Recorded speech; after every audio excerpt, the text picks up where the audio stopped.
Good morning all of you. Myself Dr. Harshita Rathod, Assistant Professor Psychology. जैसा कि हम पिछले लेक्चर में बात कर चुके हैं आशावादिता के बारे में, आज हम आशावादिता के लाभ या आशावादिता से होने वाले फ़ायदे या आउटकम्स या इफ़ेक्ट इनकी बात करेंगे कि किस तरीके से ऑप्टिमिज्म का एक व्यक्ति की ज़िंदगी में क्या क्या प्रभाव पड़ता है, उससे उसको क्या क्या फ़ायदा होता है। तो सबसे पहला जो फ़ायदा है या सबसे पहले आउटकम की अगर हम बात करें तो वो है आशावाद एक तरीके का प्रेरणा का स्रोत या प्रेरणा के स्रोत के रूप में व्यक्ति के जीवन में काम करता है। आपने देखा होगा कि कोई व्यक्ति यदि आशावादी है, यदि वो ये सोचता है कि किसी कार्य को वो सफलतापूर्वक पूरा कर लेगा, तो ऐसा व्यक्ति किसी भी नए कार्य को शुरू करने में झिझकता नहीं है, आसानी से कर लेता है। जबकि एक निराशावादी व्यक्ति को कभी भी ये विश्वास नहीं होता कि वो नए काम को पूरा कर पाएगा या नहीं कर पाएगा, वो उसमें सफल होगा या नहीं होगा, और इन्हीं कन्फ्यूज़न के चलते वो रिस्क टेकिंग पावर नहीं होती, उसमें अपने लक्ष्यों को प्राप्त करने के लिए मोटिवेशन नहीं होता। तो आशावादी व्यक्ति या आशावादिता व्यक्ति को एक अभिप्रेरणा देती है, ये सबसे इम्पॉर्टेंट चीज़ है। और इसी के आधार पर व्यक्ति लाइफ में कितनी भी डिसअपॉइंटमेंट्स मिले, असफलता मिले, लेकिन फिर भी एक आशा उसके अंदर रहती है कि शायद इस नए काम में मैं सफल हो जाऊंगा। इसका बहुत अच्छा एग्जाम्पल आप देख सकते हैं। जो ये KFC चेन है, फूड चेन है KFC वर्ल्ड वाइड, और इसमें नॉनवेज की ये चेन है जिसमें कि नॉनवेज सर्व किया जाता है। KFC का जो ओनर है वो अपनी लाइफ में ढेरों असफलताएं जिसने प्राप्त की, आर्मी से वो निकाला गया, कम से कम 20 से 25 नौकरियों से वो निकाला गया, शादी उसकी असफल रही, और at the end of the life जब वो करीब 60 के आसपास था, 60-65 का, और जब वो रिटायर्ड, फॉरेन में रिटायर्ड मान लिया जाता है उन लोगों को, और रिटायरमेंट का जो उसको एक चेक मिला कि चलो अब आप रिटायर्ड हो, अब आप कोई काम नहीं कर सकते, तो वहाँ पे उनको रिटायरमेंट का एक तरीके से पेंशन चेक भी मिलता है ऐसे व्यक्तियों को, चाहे वो काम करें ना करें सरकार की तरफ से। तो जब वो चेक मिला, उससे उसको फिर से लगा कि मैं एक बार सोच लूँ। उस चेक को लेके वो मरने जा रहा था, और उसने मरने से पहले बस ये सोचा, सुसाइड अटेम्प्ट करने जा रहा था, सुसाइड अटेम्प्ट करने से बस एक बार पहले उसने सोचा कि कहीं ऐसा ना हो कि मेरे को लाइफ का रिग्रेट रह जाए कि मैंने ये काम नहीं किया। तो एक बार मैं पीछे पलट के सोचता हूँ कि कौन सी चीज़ थी जो मैं कर सकता हूँ अभी भी। तो उसको ध्यान आया कि एक बार उसने चिकन बना के सर्व करना शुरू किया था घर घर जाके, और वो चिकन उस एक छोटे से कस्बे में उसका बनाया हुआ हाथ का चिकन बहुत ही फेमस हो गया था। तो बस ये एक दिमाग में उसके चीज़ आई, और उसने उसी को लेते हुए अपना वो चेक तो किसी दूसरे को दे दिया, और उससे कम पैसे, क्योंकि उसके पास बैंक अकाउंट भी नहीं था जिसमें जाके वो अपना चेक भुना सकता। तो उसने वहीं पार्क में किसी एक अमीर व्यक्ति को अपना चेक देते हुए कहा, चाहे कुछ रुपए कम ही दे दो पर मुझे कैश दे दो, ये चेक आप भुनवा लेना। और इस तरह वो कुछ अमाउंट लेकर आया, और उससे उसने चिकन बनाना फिर से शुरू किया एट द एज ऑफ 60 की उम्र में उसने फिर से शुरू किया, और वो 15 साल के अंदर अंदर 72-75 की एज में वर्ल्ड का जाना माना एक नाम बन गया। KFC एक जानी मानी फूड चेन बन गई। तो ये चीज़ दिखाती है कि उम्मीद में या आशावादिता में कितनी बड़ी ताकत है। यदि व्यक्ति आशावादी है तो वो ऐसे कई काम कर जाता है, ऐसे शुरुआत करता है जिसमें कि वो सोचता है वो सफल हो जाएगा, और वो अपनी मेहनत से हो भी जाता है। जबकि यदि एक निराशावादी व्यक्ति है तो वह हर चीज़ में डिसअपॉइंट हो जाएगा, वो नए कार्यों को शुरू करने का रिस्क नहीं ले पाता, उसमें वो कॉन्फिडेंस नहीं होता, उसमें वो विश्वास नहीं होता कि वो उस कार्य को पूरा कर लेगा। तो ये देखा गया है कि आशावादिता व्यक्ति को मोटिवेशन देती है, उसे अभिप्रेरणा देती है नए कार्यों को करने की, कहीं कार्यों में जो ऑब्स्टिकल्स आ रहे हैं, बाधाएं आ रही हैं, उन्हें दूर करने की और सफलता प्राप्त करने की। आशावादी व्यक्ति सदैव ही ये सोचता है कि जो भी समस्याएं आ रही है वो एक टाइम लिमिट के लिए, वो टेम्परेरी है और वो निकल जाएगी, और उसके आगे कुछ अच्छा होगा। जबकि जो नकारात्मक व्यक्ति है, निराशावादी है, वो जनरली ऐसी समस्याओं को, ऑब्स्टिकल्स को परमानेंट मानकर बैठ जाता है, वो उससे निकलने का प्रयास भी नहीं करता। तो ये बेसिक डिफरेंस है। आशावादी व्यक्ति हमेशा आशावादिता के कारण मोटिवेटेड रहता है अपने लक्ष्यों की ओर। दूसरा जो इसका सबसे बड़ा फ़ायदा है या आउटकम है, वो है आशावादी व्यक्ति द्वारा यूज़ में ली जाने वाली कोपिंग स्ट्रेटेजीज़। अर्थात कोपिंग का मतलब है जब भी कोई समस्या आती है तो वो उन समस्याओं का सामना किस तरीके से करवे, कौन सी ऐसी टेक्निक्स, कौन सी ऐसी तरीके अपनाए जिससे वो समस्या से निकल पाए। तो देखा गया है कि आशावादिता और इफ़ेक्टिव कोपिंग स्ट्रेटेजीज़ का बहुत क्लोज़ कनेक्शन है, पॉजिटिव कनेक्शन है। यानी व्यक्ति जितना अधिक आशावादी है वो उतनी ही अधिक इफ़ेक्टिव कोपिंग स्ट्रेटेजीज़ काम में लेता है। और इफ़ेक्टिव कोपिंग स्ट्रेटेजीज़ कौन सी होती है? Basically effective coping strategies active coping strategies होती है। अर्थात व्यक्ति सकारात्मक, व्यक्ति जो आशावादी है वो एक्टिव रहते हुए, सक्रिय रहते हुए समस्याओं का सामना करता है, जिसमें सबसे इम्पॉर्टेंट है कन्फ्रंटिंग करना, आने वाली समस्या का सामना करना, उससे भागना नहीं। और दूसरा है प्रॉब्लम सॉल्विंग।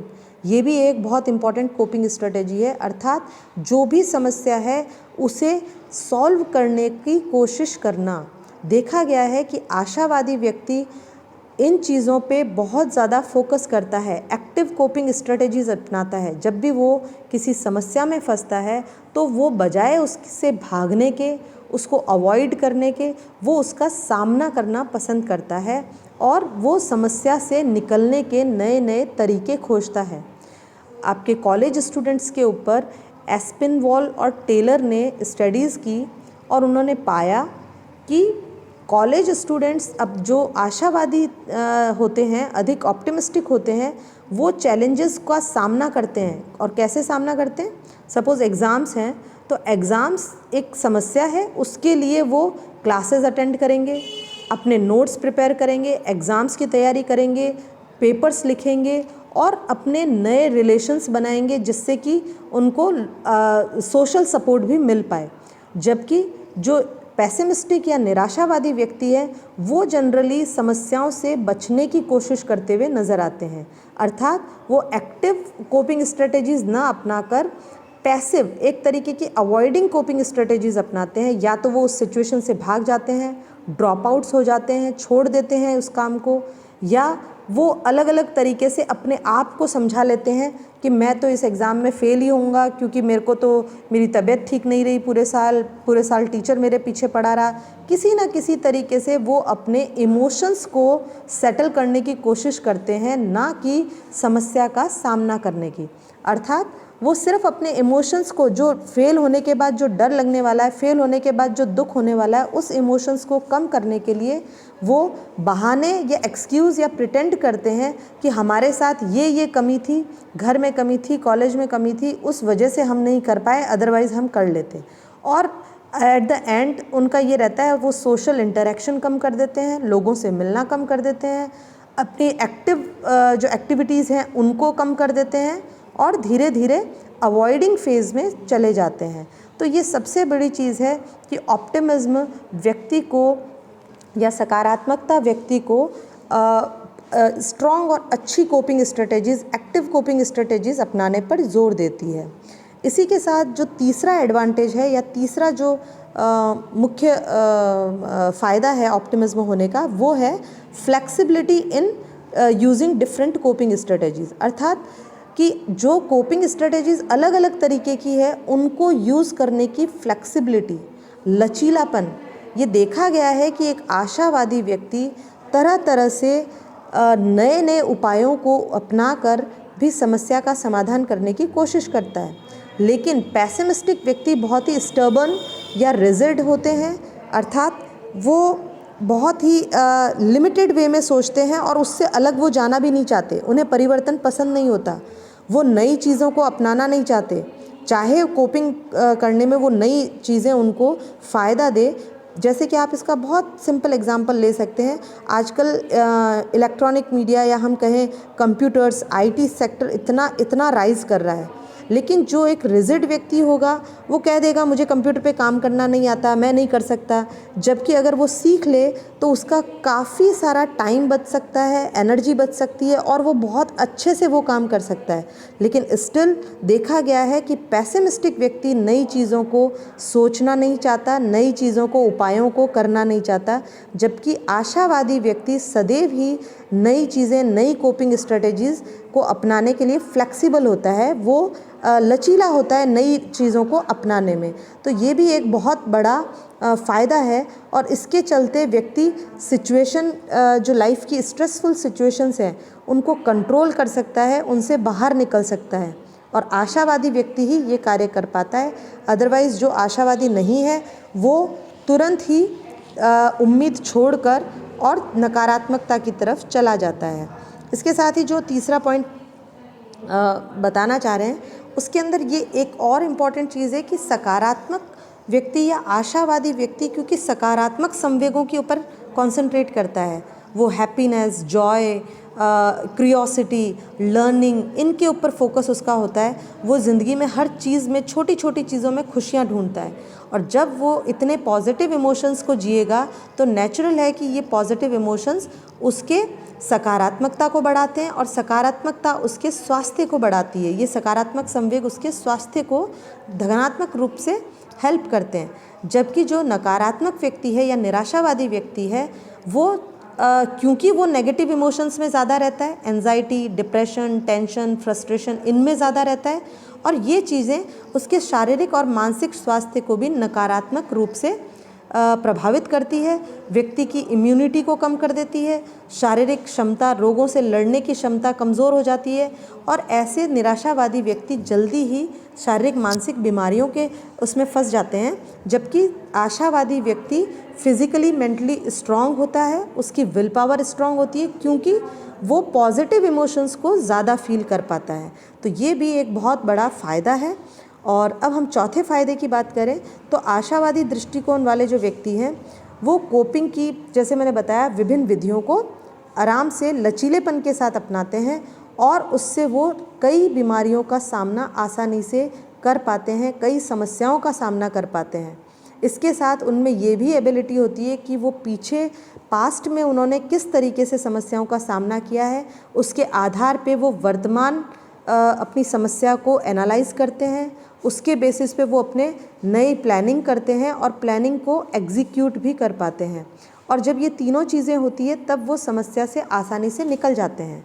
जबकि निराशावादी व्यक्ति अपनी पिछली सफलता असफलता से भी ज़्यादा प्रेरणा नहीं पा पाता और जैसे ही वो समस्या में आता है उसके नकारात्मक विचार शुरू हो जाते हैं कि अब कुछ नहीं हो सकता, अब मैं इससे निकल नहीं सकता, अब ये समस्या हट नहीं सकती, अब बहुत बुरा हो जाएगा। इस तरीके के विचार उसके दिमाग में रहते हैं। तो देखा गया है कि आशावादिता व्यक्ति को समस्याओं से निकालने में, अभिप्रेरित करने में, नई और इफ़ेक्टिव कोपिंग स्ट्रेटजीज़ काम में लेने में और शारीरिक और मानसिक स्वास्थ्य को अच्छा बनाए रखने में हेल्प करती है। तो ये सारे आशावादिता के कुछ इफ़ेक्ट्स हैं, हम कह लें आउटकम्स हैं, जो कि एक आशावादी व्यक्ति को पॉजिटिव वे में प्रभावित करते हैं। जबकि निराशावादी व्यक्ति में आपको ये सकारात्मकताएं नहीं देखने को मिलती। Thank you.